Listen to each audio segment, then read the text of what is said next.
Welcome to success ગુરુ ધોરણ 11 વિષય એકાઉન્ટ. આજે આપણે પ્રકરણ 4નો પ્રશ્ન નંબર 6 જોશું. તો ચાલો શરૂ કરીએ. સૌથી પહેલે આપણે આમનોંધ માટે વ્યવહારો વાંચતા જઈએ અને આમનોંધ લખતા જઈએ. તો ચાલો સૌથી પહેલે આપણે પહેલો વ્યવહાર જોઈએ. 10,000 રૂપિયાનો માલ સ્ટોક, 15,000 રૂપિયાના રોકડા, 5,000 રૂપિયાનું ફર્નિચર અને 10,000 રૂપિયા દેવાદારો લાવી ધંધો શરૂ કર્યો. તો સૌથી પહેલે આપણે નિયમ રિપીટ કરી લઈએ. પહેલો નિયમ શું હતો? ધંધામાં કોઈ પણ વસ્તુ આવે તો ઉધાર અને કોઈ પણ વસ્તુ જાય તો જમા. અને બીજો નિયમ હતો ખર્ચ અને નુકસાન ઉધાર થાય અને આવક જમા થાય. આ નિયમ પ્રમાણે આપણે કામ કરવાનું છે. તો આમાં શું શું આવે છે? માલ સ્ટોક, રોકડા, ફર્નિચર અને દેવાદારો ધંધામાં આવે છે તો એ ઉધાર થશે. પહેલે તારીખ લખવાની, ઉપર વર્ષ લખવાનું 2014 જાન્યુઆરી 1. હવે લખવાનું પહેલે શું આવ્યું હતું? માલ સ્ટોક ખાતે ઉધાર. કેટલા રૂપિયા? 10,000 રૂપિયા. પછી છે રોકડ, તો લખવાનું રોકડ ખાતે ઉધાર રૂપિયા લખવાના 15,000. પછી છે ફર્નિચર, તો ફર્નિચર ખાતે ઉધાર રૂપિયા લખવાના 5,000 રૂપિયા.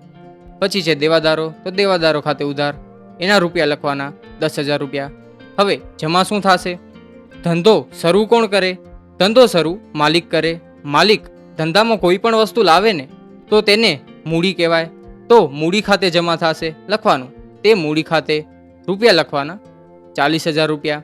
હવે લખવાની બાબત જે.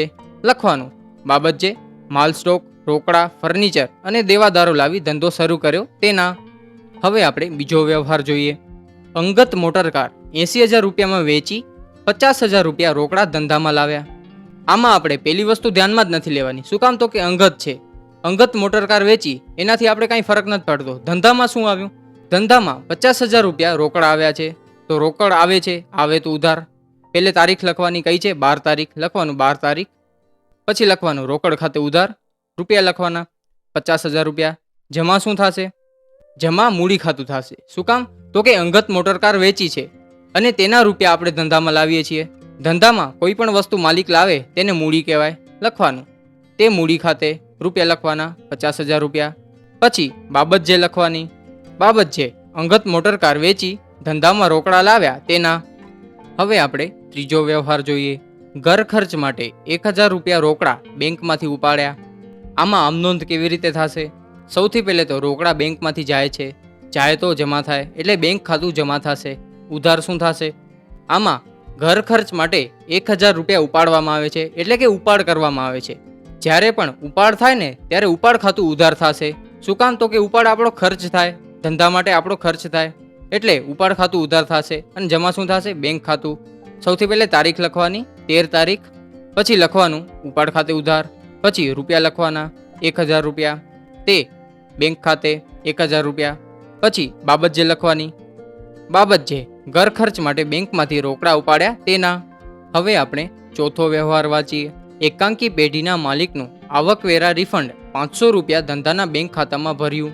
હવે આની આમનોંધ કેવી રીતે થશે તે જોઈએ. સૌથી પહેલે ઉધાર શું થશે? ઉધાર બેંક ખાતું થશે કારણ કે તેમાં રૂપિયા આવ્યા છે. અને જમા શું થશે? જમા મૂડી ખાતું થશે. શું કામ? તો કે એકાંકી પેઢીના માલિકે આવકવેરા રિફંડ 500 રૂપિયા બેંકમાં નાખ્યા છે. માલિકે રૂપિયા આપ્યા છે. માલિક રૂપિયા આપે ત્યારે મૂડી ખાતું જમા થાય. તો આખી આમનોંધ લખી નાખીએ. સૌથી પહેલે તારીખ લખવાની 15 તારીખ. બેંક ખાતે ઉધાર રૂપિયા લખવાના 500 રૂપિયા તે મૂડી ખાતે જમા 500 રૂપિયા. બાબત જે લખવાની.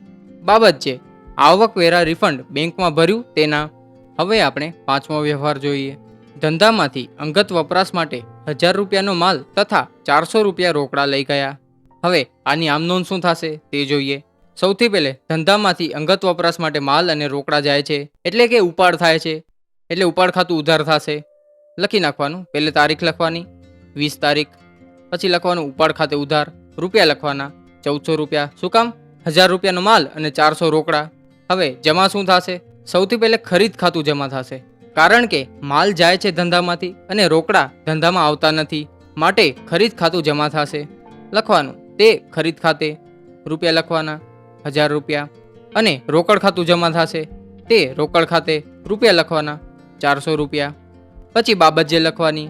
બાબત જે અંગત વપરાશ માટે માલ તથા રોકડ લઈ ગયા તેના. હવે આપણે છઠ્ઠો વ્યવહાર જોઈએ. પુત્રીની પ્રવાસ ફીના 1,500 રૂપિયા ધંધામાંથી ચૂકવ્યા. એટલે આમાં ફરીથી ઉપાડ થયો છે. શું કામ? તો કે પુત્રીની પ્રવાસ ફીના 1500 રૂપિયા ધંધામાંથી ચૂકવ્યા છે. આ કોઈ ધંધાનો વ્યવહાર નથી, આ અંગત વ્યવહાર છે, એટલે આમાં ઉપાડ કરવામાં આવ્યો છે. હવે આમાં ઉપાડ થયો છે તો ઉપાડ શું થશે? ઉધાર થશે, કારણ કે તે આપણા માટે ખર્ચ છે. તો ચાલો આમ નોંધ કરીએ. સૌથી પહેલે તારીખ લખવાની, 21 તારીખ. પછી આમ નોંધ કરવાની, ઉપાડ ખાતે ઉધાર 1500 રૂપિયા. પછી જમા શું થશે? ધંધામાંથી રોકડા જાય છે તો રોકડ ખાતું જમા થશે, તે રોકડ ખાતે 1500 રૂપિયા. બાબત જે લખવાની, બાબત જે પુત્રીની પ્રવાસ ફીના ચૂકવ્યા તેના. હવે આપણે 7મો વ્યવહાર જોઈએ. 7મો વ્યવહાર છે ગંગા ફર્નિચર માર્ટમાંથી 2000 રૂપિયાનું ફર્નિચર ઘર માટે ખરીદ્યું. આમાં આપણે ફર્નિચર ખરીદ્યું છે પણ ઘર માટે ખરીદ્યું છે, એટલે આ અંગત વ્યવહાર છે. એટલે આમાં ઉધાર શું થશે? જમા શું થશે? આમાં ઉધાર ઉપાડ ખાતું થશે, કારણ કે અંગત વ્યવહાર છે. સૌથી પહેલે તારીખ લખવાની, 28 તારીખ. પછી આમ નોંધ કરવાની, ઉપાડ ખાતે ઉધાર રૂપિયા લખવાના 2000 રૂપિયા. હવે જમા શું થશે?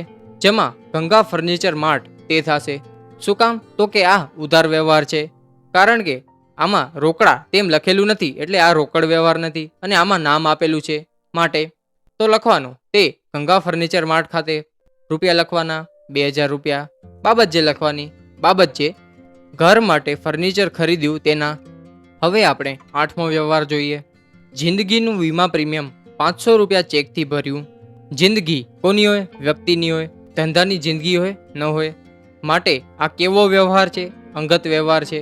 તો શું ઉધાર થશે? ઉપાડ ખાતું. જ્યારે પણ અંગત વ્યવહાર આવે ત્યારે ઉપાડ ખાતું ઉધાર થશે, તે સમજી લેવાનું. અંગત વ્યવહાર આવે ત્યારે ઉપાડ ખાતું આવશે ને આવશે ને આવશે જ. તો આમ નોંધ કરીએ આપણે. સૌથી પહેલે તારીખ લખીએ, 31 તારીખ. પછી આમ નોંધ લખીએ, ઉપાડ ખાતે ઉધાર રૂપિયા લખવાના 500 રૂપિયા. જમા શું થશે? 500 રૂપિયા ચેકથી ભર્યા છે આપણે, માટે બેંક ખાતું જમા થશે. બેંકમાંથી રૂપિયા જાય છે માટે લખવાનું તે બેંક ખાતે રૂપિયા લખવાના 500 રૂપિયા. બાબત જે લખવાની, બાબત જે જિંદગીનું વીમા પ્રીમિયમ ચેકથી ભર્યું તેના. હવે છેલ્લે કુલ સરવાળો તે લખી લેવાનો. ઉધારમાં 96,900 રૂપિયા થાય છે, જમામાં 96,900 રૂપિયા થાય છે. આના સાથે આપણો પ્રશ્ન 6 અહીંયા પૂરો થાય છે, અને તેની સાથે સાથે આપણો વિડીયો પણ અહીંયા પૂરો થાય છે. Thanks for watching. આવા જ એજ્યુકેશનલ કોન્ટેન્ટ માટે સબસ્ક્રાઇબ કરો સક્સેસ ગુરુને.